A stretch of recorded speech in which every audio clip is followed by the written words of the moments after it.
Good afternoon. In this video, we're going to go over this past week's trades and the weekly recap.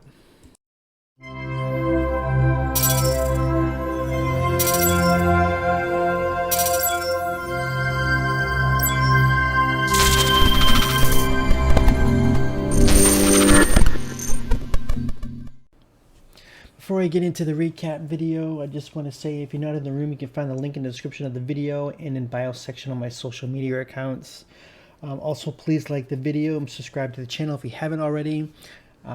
These videos take a long time to make, and I do them so you can learn and understand behind the process of why I took them, the setup, what I was looking at and stuff like that. So please like the video. They take a long time to make, and I do them, like I said, for you to learn. And this is not financial advice. This is for educational purposes only and learning only. So with that said, I did finish the week with 22 wins, 5 losses for a win rate of 81.48%. I did exceed my 80% weekly goal. I'm very happy about that. I don't like going under 80%. Usually I'm about 80 to 85% every week. Once in a while I'll go below 80%. Mistakes happen, stuff happens, and you get caught in traps. And lately the traps have been really brutal.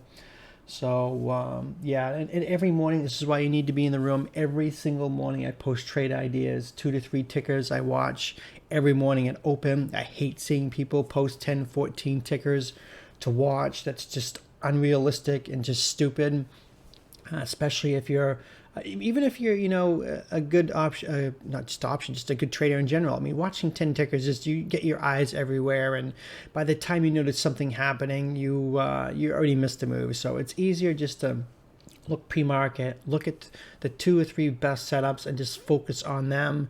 And if they hit, they hit. And if they miss, they miss. Then you just wait for something else. And then throughout the day, I post more trade ideas, usually one or two at a time when something starts to look good, so people have the chance to pull up the chart, pull up the options chain, decide if they like it, if they want to take it, and what they want to do. And like I said, it's your choice whether you take it or not.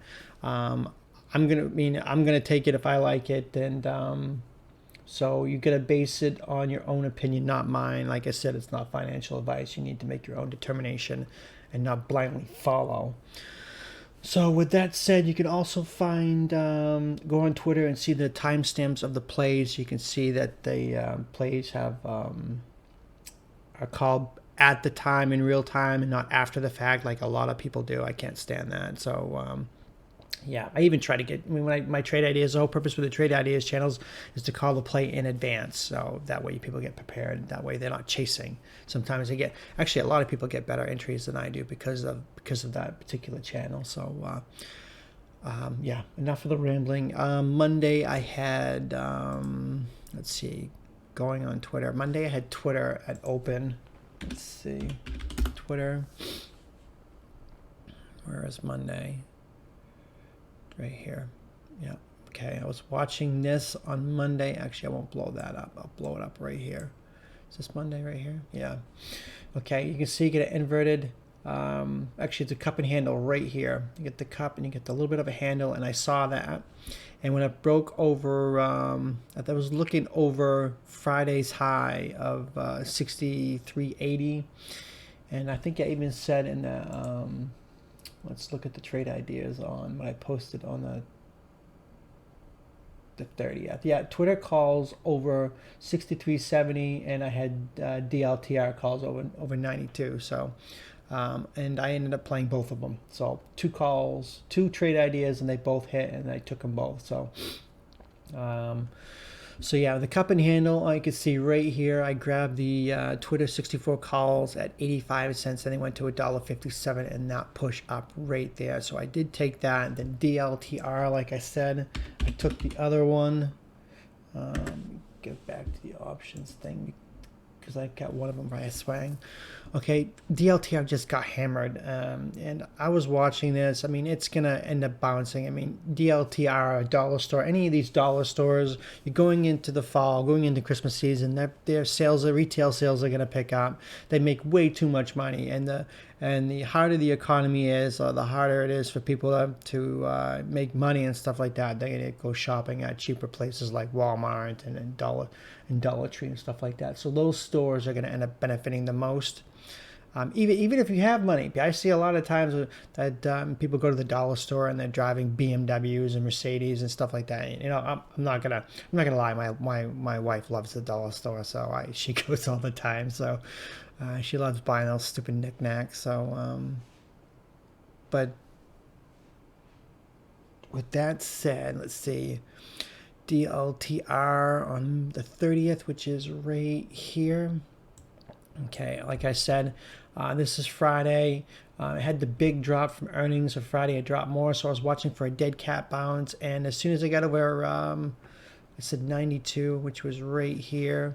It didn't really last too long. It was a quick little pop, but I got the DLTR at 941, which is in this candle when it broke over the ORB, which is open range breakout. When it broke over this candle right here is when I ended up grabbing it. The 92 calls at 96 cents, and they went to $1.30. So that was a small little pop, nothing substantial. Twitter was a much better play, but I was expecting a bigger pop on DLTR, which it did end up having on Thursday, and I ended up missing it, so I wasn't too happy about that. Then I ended up having SPX, so let's see, SPX puts at 12. Let's get the right day here. Oh, let's bring the SPY. You can't chart SPX on, well, you can chart it, but there's no VWAP. You need to know what VWAP is. So I grabbed 45.30 puts at, let's see, 12.17, which is right here. As you can see, it had a nice run up. Had this little wick right here. It dropped and it got popped back up and it double topped and it rejected. So when it broke right here, this area, this 452.63 area, that's when it ended up grabbing the 45.30 puts at $1.90, and that small little push right there, they went from $1.90 to $3. So then I ended up grabbing SPX 45.35 calls at 12.35, which is right here. One of the things that I like to look at now, there's a lot of styles of trades at high probability, and I'm going to go over a couple of them. One of them is whenever you have price get really far away from the moving averages, it always likes to come back and test the 20 EMA, and it came back to it. And when it got close, I ended up grabbing the 45.35 calls at $1.90, and they went to $3.90 back up to higher day. Now, they get disconnected from the moving averages, and one of two things happens. One is they either chop and bring the moving averages to it, or it drops to retest it before bouncing off it. So I think I showed in my last weekly recap that anytime price gets away from the 20 EMA, it tests it at least once. Now, it doesn't do it 100% of the time. There's nothing 100% of the time in trading, but the 20 EMA gets tested at least once, or at least once with a 90% accuracy. So that I do look at. So when it did come back down to it, I was watching for that bounce. So, but it didn't quite make it there. So when it started the wick, that's when I ended up jumping in. So yeah, I got like I said, the 45.35 calls at $1.90, went to $3.90. So they went 100% in that little pop right there. So, but like I said numerous times, there's no certainty in this. So this is a 90% accuracy, and it did work out right there, and even did it right there. But then when it tests it the second time, I really don't like it because they could fail. The probability drops substantially. So the first time is roughly about 90%, and the second time goes down to probably 50 or 60%. So it's really, I don't like taking it the second time because it could, this particular time it did work out, but it does end up failing. So it did flush the third time right there. So yeah, then I ended up taking the last play, which is the first loss of the week, was 45.40 calls. I took them at 256. Now, this is where I was expecting a 256 right here. I took it right here. You get higher, low right here, and it's got a ascending triangle. I mean, you can draw the line right here, and it's flat topping. Ascending triangles usually break out, and it didn't. It failed. So I was expecting a end of the day squeeze, even though it's already up a few dollars. I mean, SPY is just notorious for looking like it's topping, it's done, and still squeezing more. So you can never underestimate the ridiculousness of the market. And SPY has just been completely ridiculous for weeks now, even months, if you want to really think about it, with all the bad news going on. But it doesn't matter. SPY doesn't care. It's just going to keep going if it wants to. Now, Tuesday, I had the first one was BABA. This was my biggest mistake of the week. Now, this is one of those things I was telling you about, that 90% of the time it works and 10% of the time it doesn't. This is just the one time it did not work. BABA had a huge gap up. Now, a few things I do look at, my things that have a high percentage. One is if BABA gaps up, it usually dumps it open. And if BA has a strong move, it usually ends up losing most of its gains. And the 20 EMA first bounce or rejection. So if price is way below it, it will reject and continue. So like right here, BABA dropped down and it didn't reject the 20 EMA. It kept going. So it doesn't work 100% of the time, but 90% of the time it does. So, and right here, I grabbed BABA 160 calls at 98 cents because I had a massive gap up ahead. $6 gap up, $7 gap up. And I was expecting it to flush down.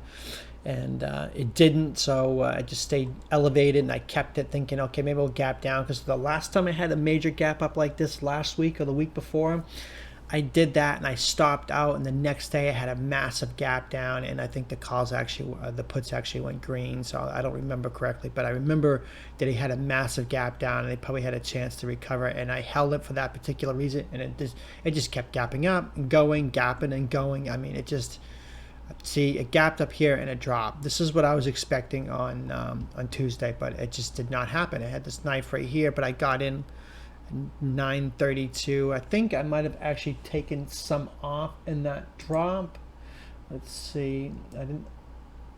Let's see if I did take some off. I'm looking at the yeah, I sold some at $1 and I got it at where did I get it at again? 98 cents. Oh yeah, because of I got it right here and it popped up, and by the time it came back down, remember I'm buying 160 calls, which is way down here, way out of the money. So they were at $1 down here, so they already lost a lot of value just in this little area. So yeah, that was a mistake. And loss number 2 for the week. Then I ended up having let's see, I played SPX a lot this week because of there was 4 expirations: Monday, Tuesday, Wednesday, and Friday. Now let me get Tuesday right here. Now I ended up grabbing SPX calls at 10:03, which is right here. It dropped down, popped back up. Here is the 20 EMA. I rejected it, like I said, because it got down, rejected. Well, I could say it rejected it there, but I mean, technically the price actually went up to it and rejected. RCT trend lines right here. When I saw that, that's where I grabbed it. And this is previous day support. So the 451 area, I did grab 45.30 calls at $1.70, and they went to 320. Let's see, I went to the 20 EMA on that one. So yeah, that's just where it rejected. And when it came back down, did I grab it again? Let's see. No, I grabbed the second one at, let's see.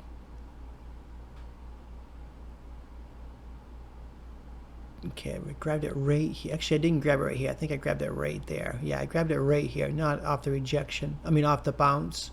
I did grab it right here. So yeah, they went to $1.70 to 320, but I ended up grabbing again at 10.59, which is right here. I grabbed the 45.30 calls at 235. As you can see, it did reject the 20 EMA, it came back up, then it started to take off, get pinched between the moving averages, then it held, and I grabbed the breakout right here.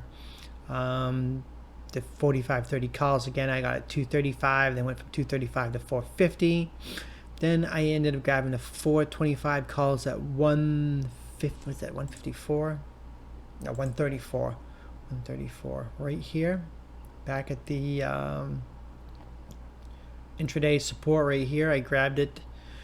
425 calls at $1.65, and they went from 165 to 320. That little push to VWAP.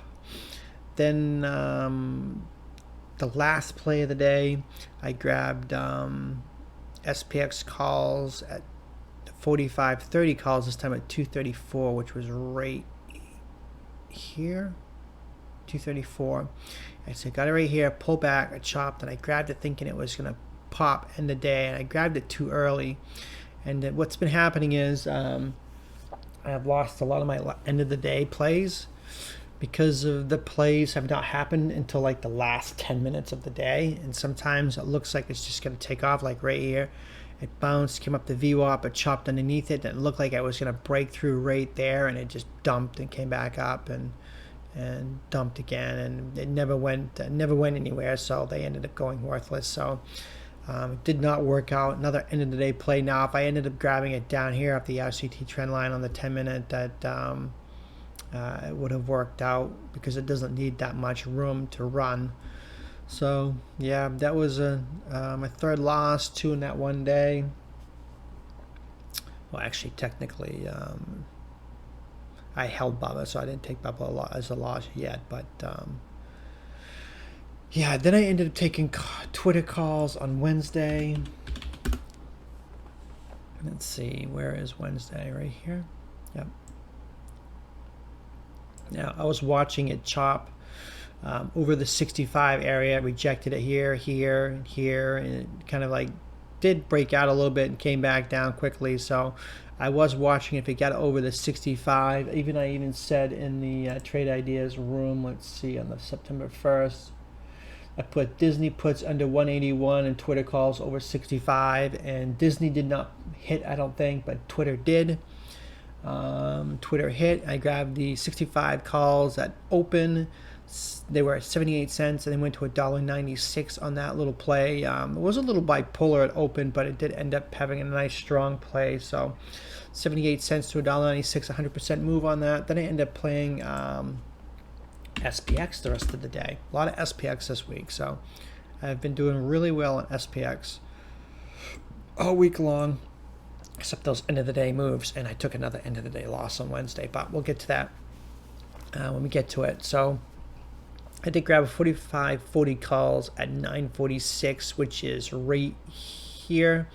Now you have this big dump. She decided to drop, come back up, then it dumped hard again, and then it bounced off the RCT trend line. So I did grab it right here on this knife down. So the 45.40 calls, I got it $1.70, and then went to $2.20. They went to 50 cents. They quickly came back down. Then I grabbed them again at 10. Is that 10 o'clock? Yeah, 10 o'clock, which is right here. Well, I grabbed them right here, apparently. Grabbed them in this candle. Let me pull this up to bring down the time a little bit so I can see exactly where I grabbed it. Okay, let's back this up a little bit. Okay, the first one I had was at 9.46, right here, right when it got over here. Okay, this is where I grabbed it, right here. We're on the 3-minute chart. I had to drop it down so you could actually see it. I grabbed it here. This is where the first 45.40 calls at $1.70 to $2.20 went, right there. Then it dropped, and I grabbed it again at 10, which is right here. They had this huge knife. Then it wicked right here, and I got it right there. So I grabbed the 45.40 calls again, this time at $1.35. Then went from $1.35 to $1.90. Just taking those 50-cent moves, not expecting big monster moves, because if the market's choppy, it's not going to give you monster moves, and it will give you a nice 50-cent to $1 move just about every time on those small moves. Take your money, get out. You get 10 contracts. It's $1,000 easy per play. So That's easy money if you know what to do. But if you sit there and you grab these and you expect these massive home run 1,000% gainers, you're going to be sadly mistaken, because the market's not going to give it to you. But it's easy to get these 50 cent to $1 moves out of SPX all the time, and just focus on that. Keep the play small. And if you start waiting for home runs, you're gonna lose more money being waiting for those monster plays. And when they do happen, it's not gonna really work out. Instead of actually just taking these base hits, because these little base hits add up quite a bit. So yeah, that time I went from 135 to 190. Then I ended up grabbing them again at a 1133, which is right. Where is 1133? Right here? No? Right here. Yeah, I grabbed it right here. Oh, okay. I see why I grabbed it here. Let me go back to the 10-minute chart. It makes it more clear, because I'd never look at the 3-minute chart. Okay, Wednesday.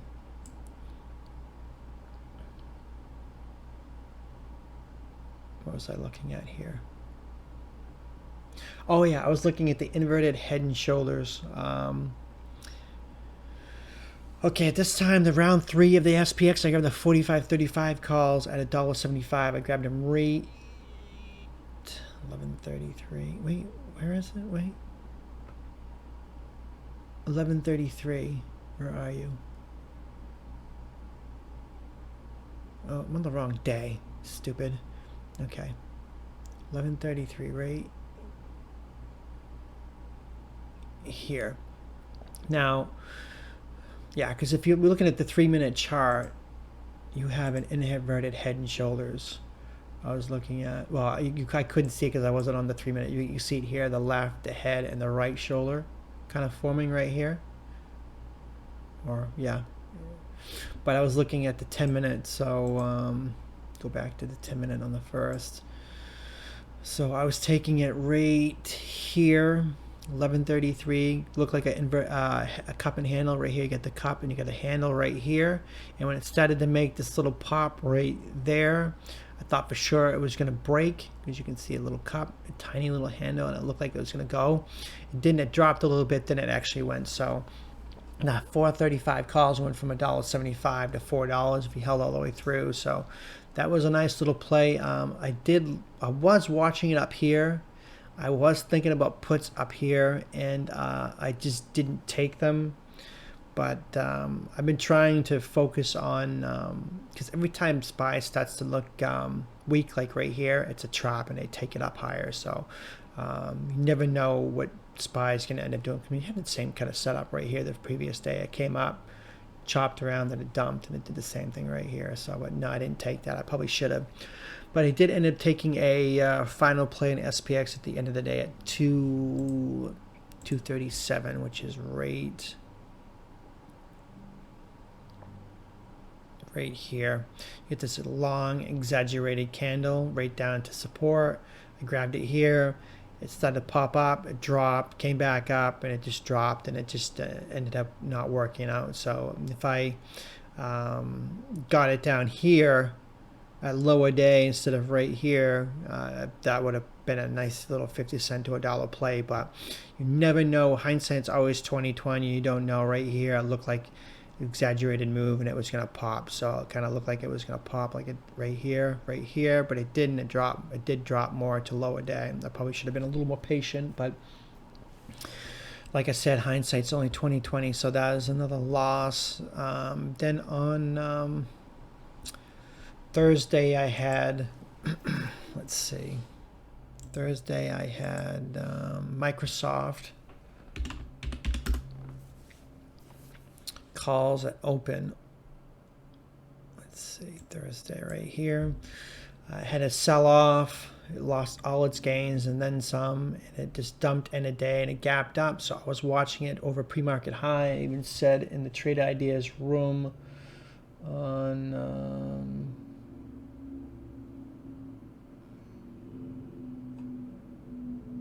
where is it? Yeah, on the second, I had pre-market trade ideas. I had DLTR calls over 90.50. Microsoft calls over 303.50 and SPY puts under 42.50. Now DLTR, I don't even think that even hit, or did it? Or is that the one? Oh yeah, this is the one that actually hit and I missed because I was in. Yeah, this is some in the room. This is why I posted trade ideas. Just because I miss it doesn't mean you have to. And if you like it and you want to take it, it's there for your taking if you want it. I know many in the room did take DLTR and they did really well on it, so congrats to them. I was focused on Microsoft and that was kind of not nearly good of a play because it just popped and dropped. And so the Microsoft, I had 302.50 calls at open. They went from $1.45 to $1.69. And it just didn't work out nearly as good as a DLTR. So it is what it is. Then I ended up taking Apple puts. Let's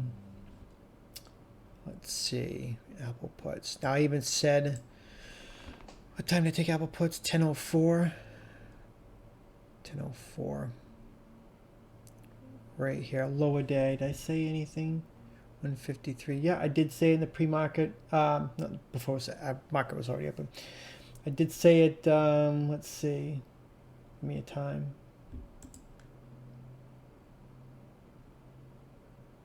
$9.54. I said at 9:54, so you had a 10-minute heads up. I was looking for that play, and because I said at 10 minutes. 9:54, which was in this candle, and it finally hit. So it did break down below that area. I like to get it right before the break, because if I'm watching at 153, I like to get it like on its way down towards it before the break, because usually when they break important areas, they have a big red candle like right here. It just has a big red candle, and I don't want to chase that. I like to get it in anticipation of the break. So that excuse me, that's what I like to do. So I got the 152.50 puts at 42 cents, and they went to 79 cents in that little push right there. So that was a nice little play. I was getting them at the money, so they went fairly decent. Then I ended up grabbing Visa. Someone in the room called out Visa, had a nasty drop, so I ended up playing the dead cat bounce. I got the 225 calls at 11:32, which is right here. I had all this massive red candle. RSI was way oversold, made a wick bottom, and it broke out over this area. So I did grab it right there. I grabbed the VIX 225 calls at $1.12, and they went to $1.35. Not a massive move, but it was a nice little clean move. The chop right here kind of killed the majority of the move, but you could make some good, decent money right there, and it didn't actually kind of go a little bit right there. So then I ended up taking SPY. This is a non-expiration day, the only non-expiration day all week on Thursday. So I did play SPY, and I hate playing SPY on non-expiration days or when it's in a tight range, because it does not move hardly at all. So with this particular day, I did grab the SPY puts at 12:38, which is right here.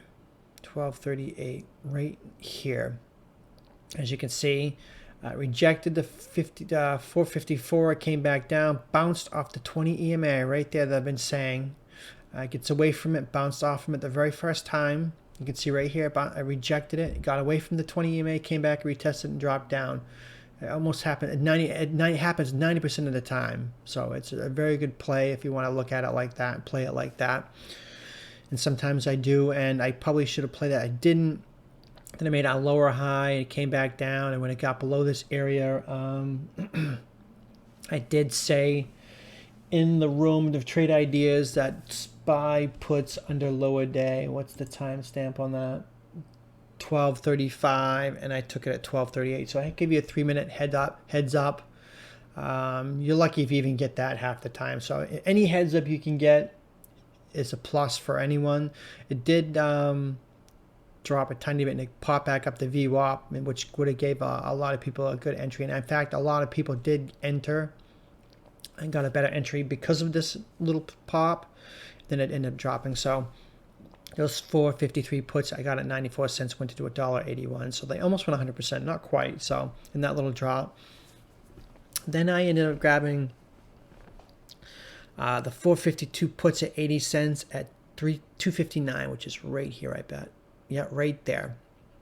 As you can see, it got below the 20 EMA, a little bit of a disconnect. It came back up, it bounced up to it, rejected it, and came back down. So I grabbed the puts right off the rejection. The 452 puts at 80 cents. They went to $1.09. So almost a 30-cent move right there. So this is how you play them. You can look at that. You can see it on every chart with every ticker. That price gets away from it, comes back down, tested 20 EMA, tested a second time here. Second time, like I said earlier, is a higher chance it could fail, and it did fail right here. And it chopped. I wouldn't have grabbed this because it chopped. I like to see these exaggerated moves away from it, like here and here, and stuff like that. So I did reject it right there. So when it did reject, I grabbed it. So that's why I played that one. Then on Friday, let's see, I had VIX. I did have VIX combo. I grabbed the VIX combo on the 1st, I think. Yeah, September 1st. Under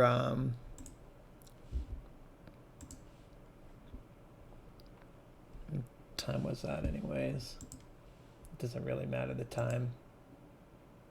11:48. Okay, right here on the 1st, which is right here. Now, the reason I got it here was because 12, what did I say it was again? I can't remember. 11:48. 11:48, which is right here. I got it as soon as I got on the 16, because that's where I was looking at it. I mean, I know some people got it here. I was patient. I waited. And it did get under 16, and that's where I ended up grabbing it, and I ended up selling it the next day. So I probably sold it too early, but I had the time against me on this one because I had the September 15th expiration, which is before FOMC, and FOMC is going to be the one that's really going to move VIX.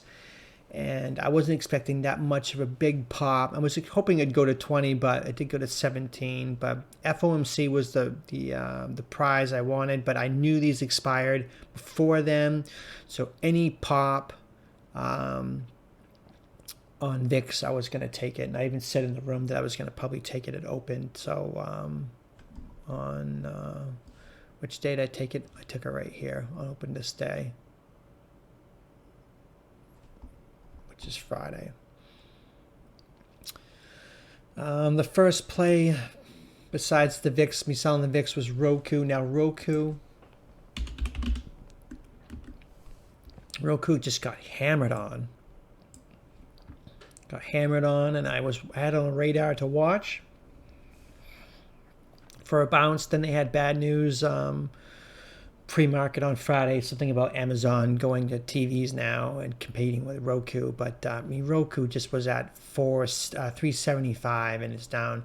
It dropped $40 in pretty much a day. So I was looking for a dead cat bounce, and I did grab the 945 calls at 85 cents. And they went from 85 cents to 320. Yeah, 320. So 250% plus move on that little dead cat bounce right there if you held all the way through. So that was a nice little play. Then I ended up having, this was Microsoft 300 puts. I was looking at it from the point of view that it was dropping pre-market, and I was like, then it was dropping it open. Then I was like, okay, it's going to go, if it breaks below Thursday's lower day, which is around 350, which is where I was watching. So it did kind of look like it was going to break. It was making the strong move.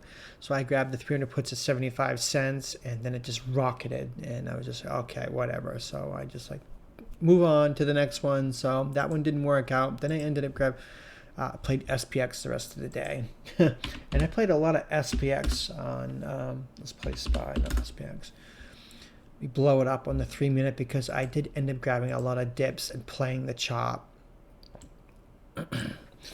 Now I grabbed SPX calls at 10:02, the 45:30, no, the 45:40 calls at 10:02, which is right here. 10:02, right here? Yeah, right in here. It broke. I don't know why I should have bought it down here, but I'm looking at the 10-minute. Let's look at the 10-minute because I don't look at the 3-minute. I'm just doing it so you can actually see it better. Yeah, right over VWAP, and this is where I ended up grabbing it. So the 40 calls I got at 215, and they went to 360. Then I ended up grabbing them again at 1031, which is right here. It popped up, got a quick rejection, came back down. As you can see, this is where it broke out, testing the previous breakout. I grabbed the 40 calls again at 220, and they went from 220 to 260 that time, only a 40 cent pop. Then I ended up grabbing again at 1045, which is right. Okay, this is where I ended up buying it in a weird time. Okay, this is where let me bring it down to 3 minute. Okay, this is, I grabbed it at, the second one I grabbed was at 1031, which is right here on this drop. 1031. Oh, okay. I see where I grabbed it, right here. The bounce off VWAP, and that's where it made the 40 cent pop right there. So I did grab it there, and this is where I grabbed it the second time, right in here, right in there. 1045 right there. So yeah, this is what I did.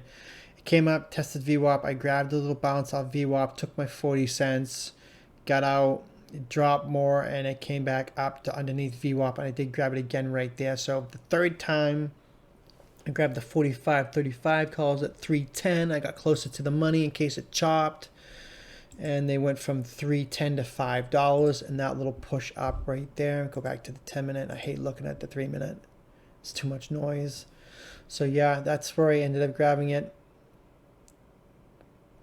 The bounce right there. It's hard to see because of the 10 minute candle. Then I got it right here for a push up. Then I grabbed it again at 1203, which is right here off the VWAP bounce again. It tried to break out, came back down, went on VWAP and bounced. So I grabbed him.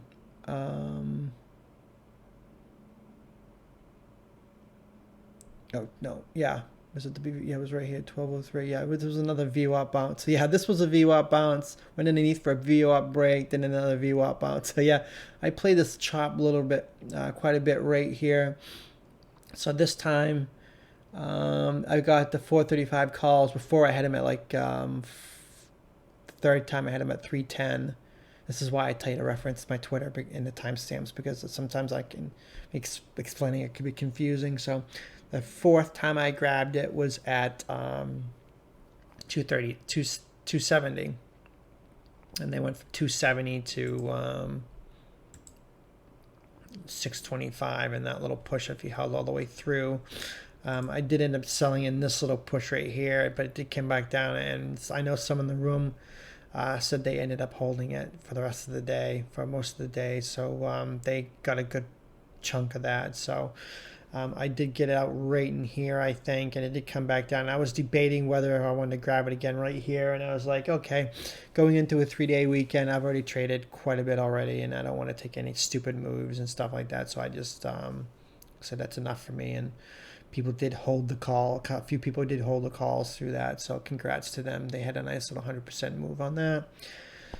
And yeah, I did not take an end of the day play. I call it right around noontime, 12:30 or something like that. Just left. Well, I was still here, but I didn't do anything the rest of the day. So called it. And now next week, Monday, obviously we have off because of Labor Day, and it's going to be a short week. I don't imagine we're going to have too much volume this week. The next week we will have more volume. Then we have FOMC coming up at the 21st or 22nd. Which day is that? It's 22nd, Wednesday the 22nd right there. So that's going to be a big mover. So that's going to do it for the recap. I hope this has helped you understand what I did and why I did it and stuff like that. So yeah, that's going to do it. Thanks for watching.